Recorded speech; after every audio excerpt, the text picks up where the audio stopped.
Rwanda, the small landlocked country, the home to 13 million people, and the fastest developing country in Africa. The country that surpasses its regional and continental neighbors in reducing poverty levels, building its economy, and closing the gender gap.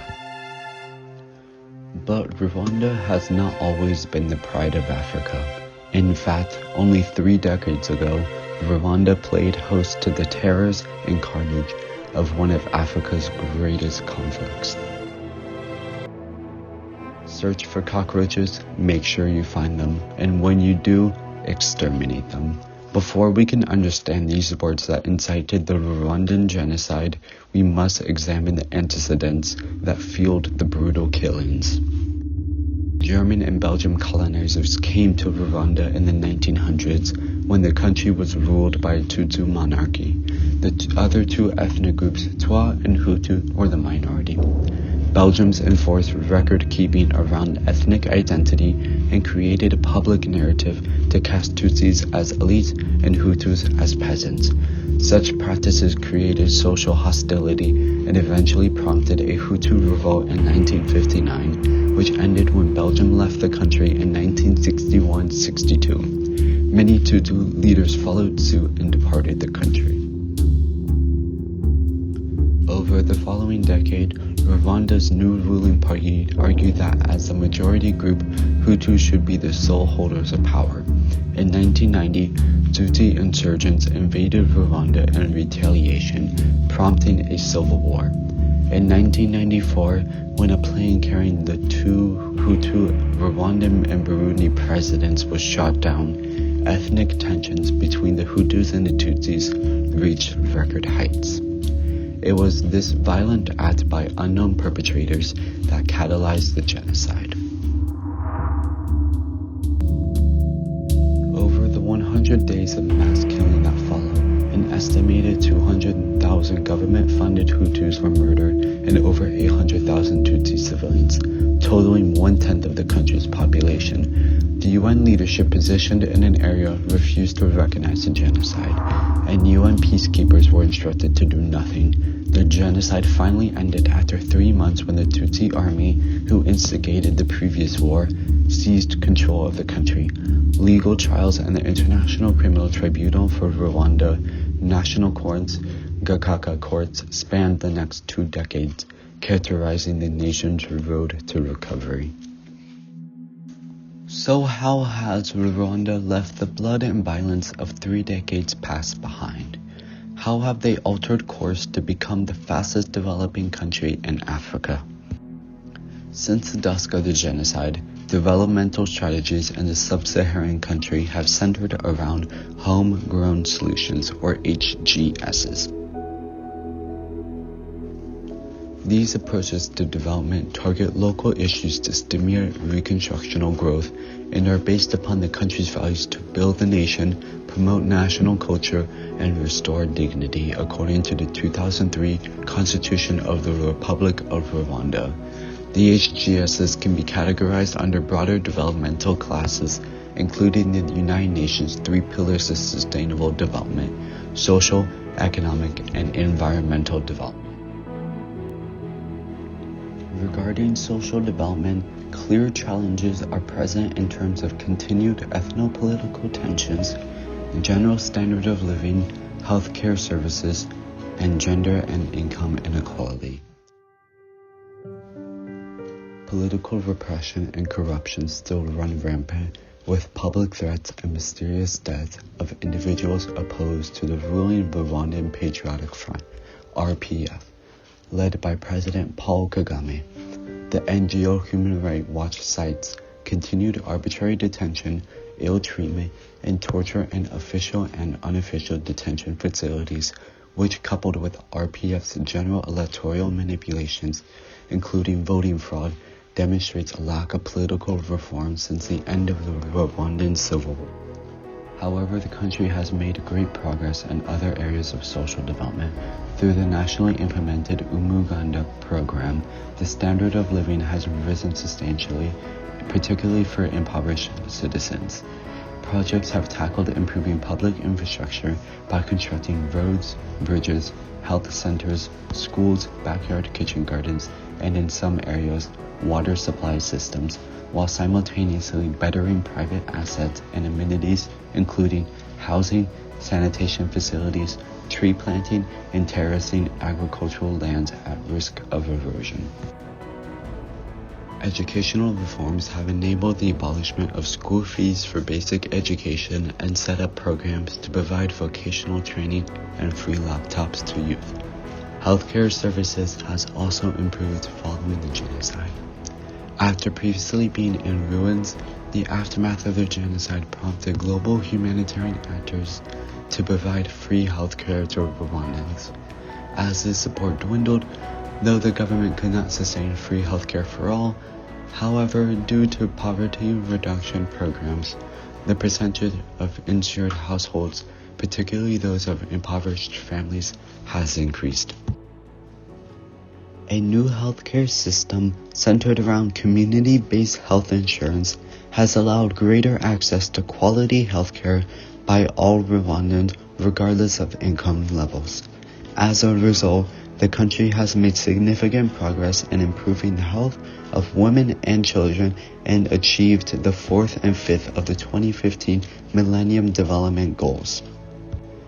According to a 2016 report by the Rwanda Governance Board, homegrown solutions contributed to the achievements of a 70% decline in child mortality rate and an 80% decline in the maternity mortality rate in the country from 2000 to 2015, and other health sector reforms have also made significant contributions. Leaving the political category of development and entering the realm of economic development, Rwanda has similarly made great developmental headway. The country's economy, adversely affected by the conflict of the early 1900s, continued to recover gradually. By the end of the first decade of the 21st century, substantial progress had been made. Recovery efforts were aided in 2006 when significant debt relief was granted by the World Bank and the International Monetary Fund, and in 2007 when Rwanda joined the East African Community, a regional trade and developmental bloc. Challenges still remain, however, and Rwanda continues to implement homegrown solutions to target each barrier on local and national levels. By introducing the Girinka program in 2006, the government had reduced food insecurity nationwide. The Girinka program aimed to transform rural livelihoods and address poverty alleviation in Rwanda by following a concept created by King Mabambwe in the 1600s, with a decree that no Rwandan was ever to lack daily milk again while others had plenty. This program increases access and the consumption of milk by providing poor households with a heifer. Child malnutrition rates decreased while household incomes of poor farmers increased.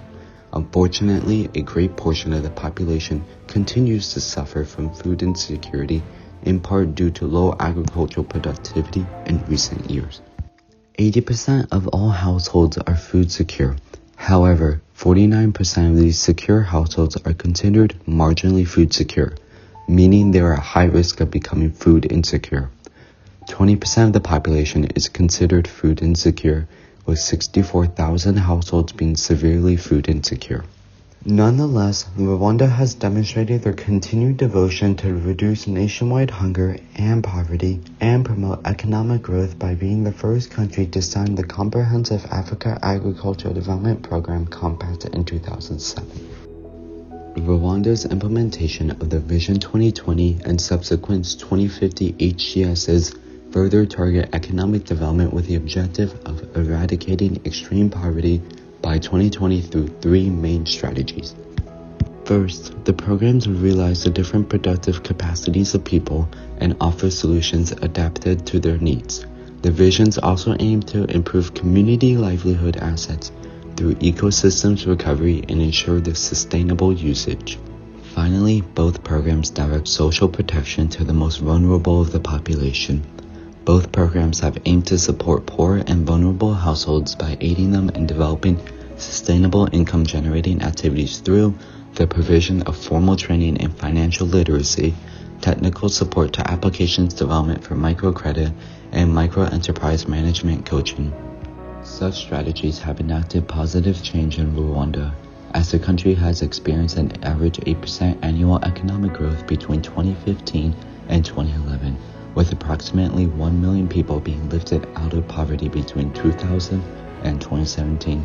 There is still much room for improvement, however, as about 39% of the population continues to live below the poverty line and 16% lives in extreme poverty according to government statistics. Finally, regarding the third UN pillar of sustainable development, the landlocked country has similarly made strides in a good direction. The dependence of 90% of Rwanda's population on natural resources include land, water, minerals, ecosystems, forests for domestic life, and livelihood poses a developmental challenge with which the country needs to reckon. While the country depends on the biodiversity of the natural landscape for tourism, citizens enforce ecosystem degradation daily as they struggle to survive. For example, Rwanda exhibits high deforestation rates, with a high of 79.9% of the population using firewood for cooking. National agriculture, upon which 70% of the population depends on, is also severely impacted by the degeneration of soil and land. Climate change also threatens development as the country experiences an increased risk of natural disasters, including drought, flood, and landslides. Such disasters most impact rural and vulnerable populations, pushing them into a further impoverished state. Provinces that are most sensitive to climate change, according to the Climate Change Vulnerability Index, are simultaneously the most food insecure. Fortunately, progress has been made thanks to HGSs including Economic Development, Poverty Reduction Strategy 2, and the Vision programs that led to the 2011 Green Growth and Climate Resilience Strategy, successfully implemented into current policies including the ST1, Sector Strategy Plans, and Environment and Climate Change Policy.